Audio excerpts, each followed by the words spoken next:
भारत की 100% GDP growth ने पूरी दुनिया को हैरान कर दिया है। 10 सालों में भारत की जबरदस्त ग्रोथ को देख चीन से लेकर अमेरिका तक सब हैरान है। भारत की इकोनॉमी में पिछले 10 सालों में करीब 100% की ग्रोथ दर्ज की गई है। IMF के हालिया अनुमान ने भी सबको हैरानी में डाल दिया। इस साल के अंत तक भारत की जीडीपी 4.27 ट्रिलियन डॉलर हो जाएगी।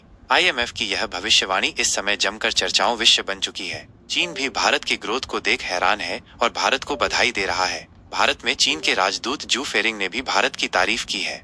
उन्होंने IMF के आंकड़ों के अनुसार भारत की 100% जीडीपी ग्रोथ को लेकर तारीफ की। उन्होंने कहा कि भारत ने पिछले 10 सालों में अपनी जीडीपी को दोगुना कर लिया है, जो 2015 में 2.1 ट्रिलियन अमेरिकी डॉलर से बढ़कर 2025 में 4.3 ट्रिलियन अमेरिकी डॉलर हो गई है। बता दें, IMF के रिपोर्ट कार्ड में भारत की जीडीपी ग्रोथ 105 है। रिपोर्ट में 2015 से अब तक 10 सालों का डेटा जारी किया गया है और बताया गया कि किस तरह इंडियन इकोनॉमी सिर्फ 10 सालों में दोगुनी हो गई। जहां 2015 में भारत सबसे बड़ी अर्थव्यवस्थाओं वाले देश की लिस्ट में 10वें नंबर पर था, अब वो 5वें नंबर पे आ चुका है। इस लिस्ट को देखकर अनुमान लग रहा है कि भारत अब चौथे नंबर पर आ जाएगा। 3 सालों में तीसरी सबसे बड़ी अर्थव्यवस्था भी बन सकता है। चीन भी भारत की इस ग्रोथ को देखकर हैरान है। पिछले ही दिनों चीन के रुख को लेकर साफ चर्चाएं हो रही थी कि चीन भारत के साथ व्यापारिक साझेदारी को बढ़ाने की कोशिश कर रहा है। चीन के विदेश मंत्री वांग यी की तरफ से भी भारत के साथ इस कोशिश को पूरा करते हुए देखा गया। भारत के साथ चीन इस समय सीमा पर विवादों को सुलझाने में लगा हुआ है